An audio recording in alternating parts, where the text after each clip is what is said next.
근데 이제 보통 우리가 가치 투자하면은 아까 복리도 잠깐 말씀하셨지만 기본적으로 장기 투자를 전제로 하지 네, 않습니까? 네.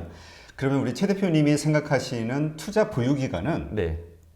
어떻게 돼요? 그 장기 투자의 개념이 기간이 얼마나 되는 겁니까? 보통 경험적으로 두 가지 관점에서 볼 수가 있는데요. 한 가지는 일단 우리가 발견한 이 회사의 어떤 숨겨진 그런 좋은 점이 시장에 충분히 반영이 될 때까지의 기간. 이게 통상적으로는 한 3년 정도가 되는 것 같습니다. 그러니까 3년 정도면은 동원개발이든 동서든 이런 회사들의 장점들이 어느 정도는 시장에 알려져서 뭐 많이 반영이 됐겠지만 뭐 조금 반영이라도 그 정도의 시간을 들이면은 뭐 저희가 핑계를 댈 만한 부분은 없는 것 같습니다. 시간이 너무 짧아서 뭐 사람들이 모르는 한번 돌아보게 되는 것 같아요. 오히려 그대로면 네, 별로 이게 오히려 뭐 변화가 적정 없으면. 가격이 아닐까라는 어떤 의문으로 오히려 풀어야 되는 부분인 것 같고요. 그리고 결국에 저희도 앞으로의 실적들을 예측을 해야 되는데 이게 너무 또 멀리 가게 되면은 이 예측하기가 어려워집니다. 네. 뭐 5년 뒤, 10년 뒤, 뭐 사실 VIP 자산운용에 5년 뒤, 10년 뒤도 제가 모르는데 남의 회사를 가지고 그럴 수 있다고 생각하는 건 좀 오만한 부분일 수 있는 거죠. 어느 정도 과거의 데이터와 현재의 상황들과 저희의 좀 빡센 리서치를 바탕으로 예측할 수 있는 기간이 한 3년 정도는 되는 것 같습니다. 그래서 통상적으로 3년 정도를 예측해서 이게 반영될 때까지 한 3년 정도 기다려보자 해서 통상적으로는 3년이 저희가 평균적인 기다림의 시간입니다. 근데 이제 계속 오른다 하면 네. 그 3년 후에 예를 들어서 좀 올랐어요. 네. 올라서 매도를 합니까? 아니면은 네. 아까 동서 말씀하신 것처럼 12년 계속 보유를 하시나요? 저희가 처음에 분류를 할 때 네. 아예 그냥 좀 초장기로 생각하고 하는 종목들도 아주 소수로는 있습니다. 그런 것들은 훨씬 매도하는데 저희가 신중함을 가져가고요. 어차피 경영진을 믿고 저희가 가는 거라서 신중함을 많이 발휘를 하게 되고요. 그렇지 않고 그냥 딱 이 투자 아이디어가 시장이 모르니까 반영될 때까지 기다리자 정도의 어떤 등급을 매겨놓은 회사들이 있습니다. 그거는 기관과 관계없이 목표가에 도달을 하게 되면은 바로 저희가 모니터링을 들어갑니다. 그래서 매니저랑 저희 담당 애널리스트랑 얘기를 하는 겁니다. 그래서 이거를 지금 그냥 팔까, 줄일까, 팔까, 혹은 조금만 더 상황이 바뀌었으니까 좀 더 놔둘까, 이런 것들을 이제 함께 의논해서 고민을 하게 되고요. 이제 그런 것들이 아마 3년 안에 이제 빨리 오면은 좋겠지만 3년 안에는 올 거라는 이제 기대감을 가지고 있고, 사실 속으로는 좀 빨리 왔으면 좋겠다라는 그게 또 투자 아이디어의 강도를 결정을 하는 겁니다. 아, 이거는 시장에서 모를 수가 없다라고 하는 거는 아무래도 좀 더 기대감이 좀 빨리 반영해주지 않을까라는 기대감을 저희가 많이 가지고 있는 거죠. 그러니까 장기 투자의 개념이 제가 생각했던 것보다 좀 짧다는 느낌이 들거든요. 네. 뭐 보통 10년, 20년, 네. 30년, 예. 뭐 그 워렌 버핏 같은 경우도 거의 뭐 30년, 40년 보유한 네. 회사들도 있고 하니까 예, 예. 이제 보통 그런 개념을 갖고 있었는데 네. 그건 아니네요.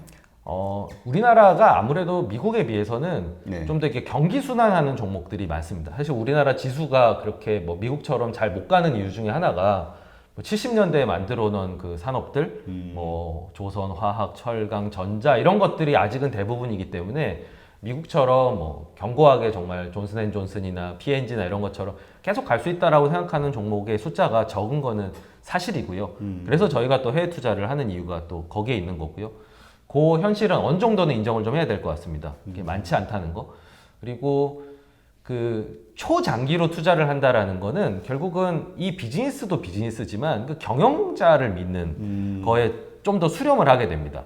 그러니까 3년은 좀 더 우리가 상식 범위 내에서 회사의 종합적인 면을 고려할 수가 있는데 10년 넘어가는 장기 투자를 한다는 건 결국 그 사람을 믿고 가는 겁니다. 그렇죠. 내 사람을 믿는다는 게 많은 내공을 필요로 하는 거고 네. 이게 뭐 100% 믿을 수 있는 게 아니기 때문에 버핏처럼 뭔가 그런 해안이 있다면 이 사람이 톰 머피다 뭐 이렇게 이제 생각할 수 있다면은 모르겠지만 아직은 제가 그런 내공이 좀 안 되는 부분도 있고요. 그냥 3년이 쌓여서 이 사람이 좋은 사람임을 알게 되고 다행히 회사가 좋은 방향으로 가면 이제 동서처럼 그렇게 이제 10년 이상 보유한 종목이 되지만 뭐 애초에 10년 이상 가는 거를 찾겠다라고 하는 거는 약간 저희 내공이나 산업적인 구조에 비춰봤을 때는 조금은 좀 이상적인 부분에 가깝지 않나. 그러니까 장기 투자를 지향하는 거는 좋지만 현실에서는 조금 더 그 부분을 감안해서 이해를 하려고 노력을 하고 있고요. 항상 꿈은 뭐 사실 버크셔 해서웨이를 몇십 년간 보유하고 있는 분들이 이렇게 될 줄 알고 보유했다. 저는 그건 좀 거짓말이라고 생각하고 그렇죠. 버핏을 믿었기 때문이라고 생각하고요.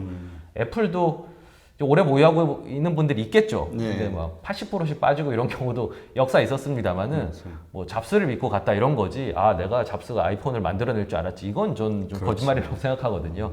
그러니까 저희도 그런 비중을 늘리려고 노력은 하고 있는데 또 그렇다고 해서 너무 뭐 건방지게 이제 대한민국에 뭐 이런 경영자들 엄청 많기 때문에 다 이런 걸 장기 투자해야 된다 이렇게 주장할 수는 없는 상황인 것 같습니다. 네, 그렇군요. 지금 우리 개인 투자자들이 한국 주식시장이 계속 말씀하신 것처럼 성장이 잘 안 되는 이유 중에 하나가 공매도 때문에 그렇다라는 이야기를 많이 하거든요. 네, 네. 이 공매도에 대해서는 어떤 의견을 갖고 계세요? 저는 공매도에 대해서 굉장히 좀 복합적인 감정을 가지고 있는데요. 네, 일단 공매도라고 하는 것 존재 자체에 대해서는 네, 뭐 제가 단기 투자나 뭐 모멘텀 투자나 이런 것들도 그냥 시장의 일부라고 생각하는 것처럼 뭐 찰리 먼거가 이런 얘기를 했습니다. 남들이 실수하지 않으면 우리가 부자가 되지 못했을 거다라는. 그러니까 그게 뭐 모두가 다 가치 투자자여야 뭐 시장이 좋은 거냐 하면은 저는 그것도 기회 상실을 의미한다고 생각을 하거든요. 그냥 시장의 일부고 거기서도 이제 잘하는 분들이 있다라고 생각을 합니다. 실제 그런 분들을 만나보기도 했고요. 이 공매도도 시장의 일부라고 생각하고요. 그 존재의 의미를 굳이 얘기하라고 한다면은 시장이 너무 과열될 때 좀 식혀주는 역할, 그리고 너무 빠질 때 쇼 커버링이나 이런 거에서 이제 유동성을 좀 보강해주는 역할, 이 정도를 얘기해 볼 수 있을 것 같은데 제가 공매도에 대해서 어떤 도덕적인 판단을 하기보다는 아, 저거는 내가 할 부분은 아닌 것 같다라고 생각하는 거가 이게 제가 내린 판단에서 더 큰 비중을 차지를 합니다. 일단 공매도를 꾸준하게 잘하시는 분들이 이제 소위 말하는 롱으로 잘하시는 분들보다 숫자가 좀 더 적더라고요. 이게 수학적으로도 공매도는 이제 최대치의 수익률이 100%고 사실 손실은 무한대, 그 롱은 반대거든요. 네. 그런 의미에서 수학적으로 좀 불리하지 않나 싶은 생각이 있고요. 그리고 제가 23년 동안 어느 회사가 나쁘다고 사람들이 생각하지만 좋아질지, 그리고 기업 경영진들이 얼마만큼 그 상황을 개선하려고 노력할지 그런 거에 대한 희망과 어떤 응원하는 마음으로 투자를 해왔다가 갑자기 어느 회사가 뭐 안 될까 부정적인 쪽으로 예, 부정적인 배팅을. 쪽으로 하는 게 그게 저는 잘 전환이 안 되더라고요. 그래서 저는 하지는 않고요. 다만 이제 공매도가 좀 더 자리를 잡히려면 지금처럼 뭔가 모멘텀에 기반한 공매도, 모멘텀이 없으면 막 후려치고, 모멘텀이 있으면 또 막 확 사고 이런 거보다는 조금 더 뭔가 밸류에이션에 좀 더 너무 고평가된 회사를 공매도를 한다든지, 혹은 회계적인 부정이 발견됐을 때 뭐 그게 가치가 정말 제로로 수렴한다고 보고 공매도를 한다든지 뭐 이런 식으로는 좀 더 진화해 나가야 되지 않나. 지금의 공매도는 조금은 아직 도입 시기가 얼마 안 돼서 조금 초보적인 수준이 아닌가 싶은 생각이 듭니다. 네, 그렇군요. 그 바이오라든가 이런 네. 각종 테마주들이 한국 특히 아주 활발하지 않습니까? 네. 이거에 대한 생각은 어떠세요? 저는 뭐 그렇게 얘기를 합니다. 이게 버핏을 제가 숭상해서 그런지 몰라도 네. 지금 저희가 사용하고 있는 약들이 대부분은 미국에서 나왔고요. 한때는 신약이었을 겁니다. 그렇죠. 이 두 가지를 조합해 보면은 과거 어느 시기에 미국 제약회사가 이걸 신약을 개발하면서 만들었다라고 볼 수 있는데, 버핏은 미국에 전념한 투자자임에도 불구하고, 그리고 그분은 모든 기업에 대해서 웬만하면 다 압니다. 하루 종일 공부하시고 워낙 경력이 미국에 상장되어 있는 기업들 웬만한 건 다 아실 겁니다. 진짜 A부터 Z까지 모든 기업을 다 봤다라고 얘기를 하시니까요. 네. 그런데 버핏이 신약 개발 중인 회사를 산 경우가 단 한 건도 없었습니다. 그 이유를 곱씹어 보면 버핏이 바보다? 혹은 버핏이 뭘 몰라서 그렇다? 혹은 미국에 그런 게 없었지라고 얘기를 할 수는 없을 것 같아요. 결국 가치 투자의 기준에 부합하지 않는 요소들이 있었기 때문이고요. 그게 소위 말하는 좀 로또를 좀 긁는 약간 이것과 좀 유사하다고 아마 그분께서 생각하시지 않았을까 싶은 생각이 들거든요. 그런 관점을 보면은 저 역시도 뭐 그거를 해야 될 이유를 찾지는 못할 것 같고요. 뭐 분명히 이제 그것들을 여러 개를 사두면 뭐 미국의 암젠이나 이런 것처럼 뭐 손실이 다소 났지만 뭐 하나가 엄청나게 대박을 올라가지고 예, 전체적인 수익률을 좋았다 이럴 수는 있겠지만 그 또한도 이제 분산을 좀 잘 하면서 투자를 하고 계신가라고 생각하면 아닌 것 같아서 안타까운 마음이 있습니다.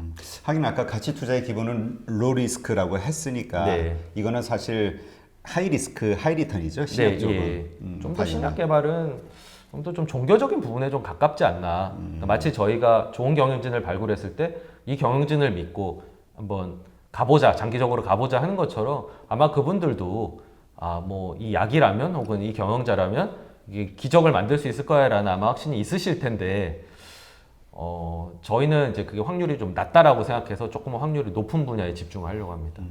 근데 이제 우리 사람 심리가 왜 그런 거 있잖아요. 나는 정체돼 있고 내가 투자한 거는 정체돼 있고 오히려 하락하고 있는데 옆에는 막 어마어마하게 폭등을 한단 말이에요. 네. 그런 뭐 바이오주가 됐든 예. 뭐가 됐든. 그러면 이거 좀 해야 되는 거 아닌가? 뭐 이런 네, 심리적으로 예. 동요 같은 건 없으세요?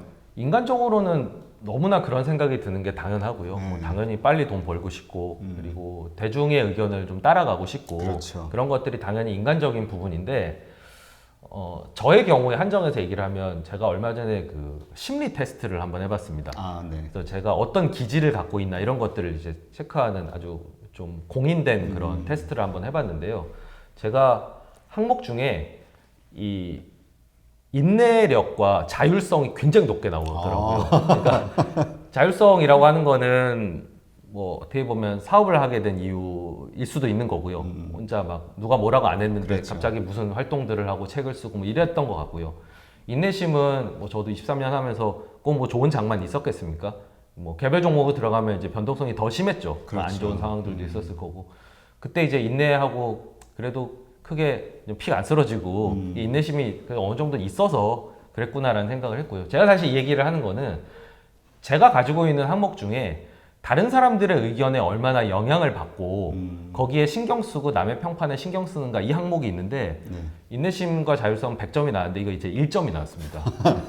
그러니까 제가 전형적인 인디펜던트 띵커고요. 누가 동서에 대해서 뭐라고 하고 누가 동원계 누가 아무래에 대해서 뭐라고 하든 간에 제가 팩트에 근거해서 리서치에 근거해서 이런 결론을 내리면은 약간 우직하게 좀 밀고 나가는 스타일이거든요. 냉철한. 예. 그래서 저는 투자를 그러니까 특히 가치 투자를 하려면은 저는 이런 기질이 좀 필요하다라고 생각을 합니다. 그러니까 정말 사실 그게 말은 쉽지만 사람의 심리상 쉬운 게 아니라고 저도 생각이 되거든요. 예. 주변에서 아니 내가 돈 버는 것보다 나보다 네. 더 많이 버는 주변의 사람이 네. 나타나면 더 이게 좀 배가 아프든 그런 심리가 있잖아요. 근데 사람이. 이제 반대로 한번 제가 이 반대로 한번 뒤집어서 보면 그냥 남이 얘기하는 종목을 샀고 공부도 안 했고 네. 그냥 최근에 네이버 검색어에서 제일 높이 있는 종목을 샀는데 네. 장기적으로 이 방법을 썼더니 돈을 벌었다라고 하면 저는 그게 좀 이상하다는 생각이 들거든요. 오히려. 그러니까 저는 그런 방식이 조금만 막 뒤집어서 생각해 보면 과연 그분들에게 지속적인 운이 따를까라는 거에 대해선 글쎄요, 뭐 골프 스윙 연습도 안 하고 그냥 남들이 하는 대로 했는데 갑자기 골프 실력이 좋아져서 프로에 입문하게 저는 그런 경우는 없는 것 같습니다. 네. 많은 노력과 좀 소수의 편에 서는 그런 용기 이런 것들이 다 실은 융합이 돼서 어떤 투자 결과물들이 나오는 거고 실제로 투자 대가들이라고 하는 사람들도 보면 다 그런 독립적인 사고를 하는 사람들이 많았지 이제 대중을 따라서 했는데 내가 투자 대가가 됐다 이런 분들 거의 없었던 것 같습니다. 그렇죠. 그러니까 결국 가치 투자를 지향한다라고 본인이 결정을 하고 생각을 한다면 지금 말씀하신 그런 어떤 각오랄까 기질을 네. 제가 연습을 해야겠네요. 그렇죠. 그리고 어느 정도는 타고난 기질도 작용을 하는 것 같습니다. 그렇죠. 뭔가 저 도박성 좋아하는 분이 예. 가치 투자하기 쉽지 않겠네요. 예, 저 같은 경우는 그 아까 항목들이 그게 후천적인 항목이 아니고요. 사실 선천적인 항목이었거든요. 네. 그러니까 제가 어떻게 보면 대학교 1학년 때 그 당시에는 대학생 신분으로 투자를 한다는 생각을 하는 사람들이 거의 없었는데 그렇죠. 왜 못해 뭐라는 생각을 했던 거 대학생이 뭐 책을 낸다고 했을 때 출판사에서 뭐 좋은 생각이다라고 했겠습니까? 뭐 문전박대 많이 당했지만 그래도 최고 왜 못 내지라고 생각했던 것들 뭐 동서가 야구 재미없잖아 하지만 왜 커피가 꼭 재미가 없을 수 있다고 생각하지라고 하는 것들이 약간은 좀 선천적인 부분에 좀 더 맞닿아 있었고 제가 제 파트너인 김민국 대표를 보더라도 저거는 후천적으로 길러졌다기보다는 선천적인 건데 그거를 활용해서 투자를 했는데 결과가 장기적으로 좋았기 때문에 좀 더 믿음을 더한 거지 그게 저는 후천적으로 길러줄 수 있다라고 생각하지는 않습니다. 네. 그러니까 사실 말씀을 들으면서 떠오르는 게 예전에 2000년대 그 엄청난 그 인터넷 버블이 네. 발생했을 때 닷컴 네. 버블이 있었을 때 워렌 버핏이 전혀 그 정말 굴뚝 산업에만 투자해서 네. 어리석은 버핏이라는 예. 어떤 논조의 뉴스들이 많이 나왔었던 네, 네. 그 기억이 나네요. 예, 근데 그래도 결국은 그분은 승자였- 생각을 안 꺾으셨잖아요. 네. 그 다들 시기를 시대에 넘기면서. 뒤떨어졌다 얘기 듣는데도 네. 결국은 이제 버핏이 승리한 거죠. 맞습니다. 예. 네.